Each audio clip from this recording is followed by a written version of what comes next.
Fishing and survival here, coming back at you guys with another video, second video of today. So today's a lot nicer, obviously, and I am chub fishing.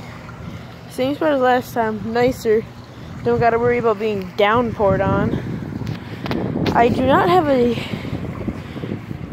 what's it called, tripod still. My birthday is April 7th, so hopefully I get one then. But I'm gonna get my stuff ready to, obviously fish.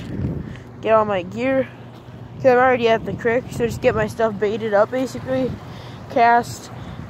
I'll be here at this spot for like 5 minutes, maybe, and move to my other spot that I fish at the most. So yeah, that's where I'll probably be. Here, hold on a second. There.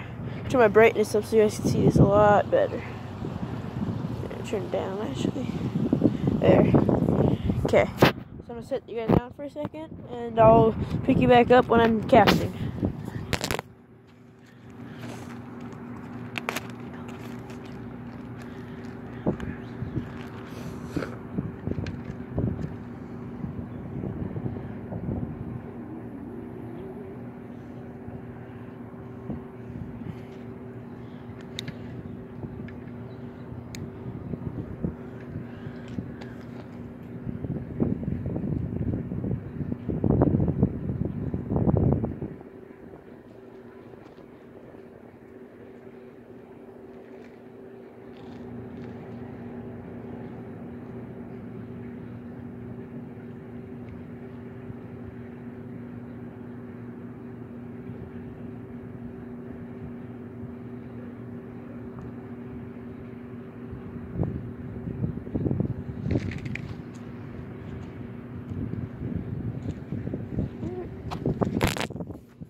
Got myself baited up. Okay, so now it's time for the cast. Sit you guys down and see what happens for a second. Actually, let's do this. Maybe I can cast with one hand. Like I can, but I don't know. Sorry if the audio is terrible. The wind's kind of picking up. Oops.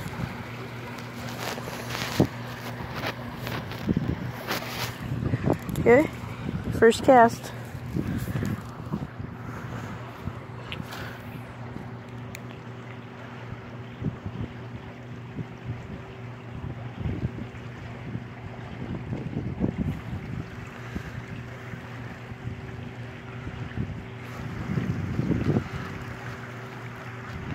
Didn't get nothing. Sorry that I have to do this.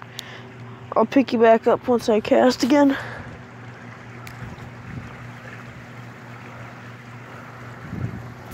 Alright, there's my bobber floating downstream. The thing with chub, in my opinion, is you gotta have a bobber, otherwise in my opinion, the fish are just super dumb. So it almost seems you gotta have a bobber, because also the way they bite is like a very distinctive way, in my opinion. Where like when they bite, they don't bite the full bait. They just take nibbles after nibbles, and then they finally strike. So when you have a bobber on, it's pretty hard to tell. Or not, without a bobber it's hard to tell, but with one you can see what's happening. So let's try another cast. Hold on a second.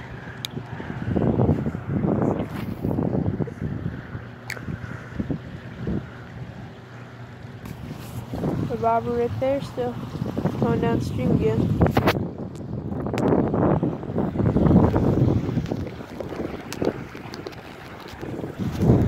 Alright. Here, hold on.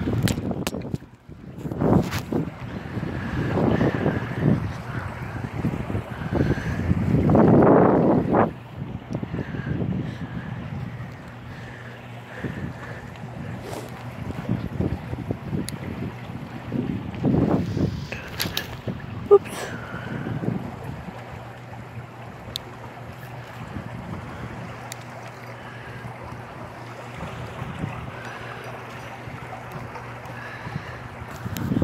messed up my cast. Hold on a second.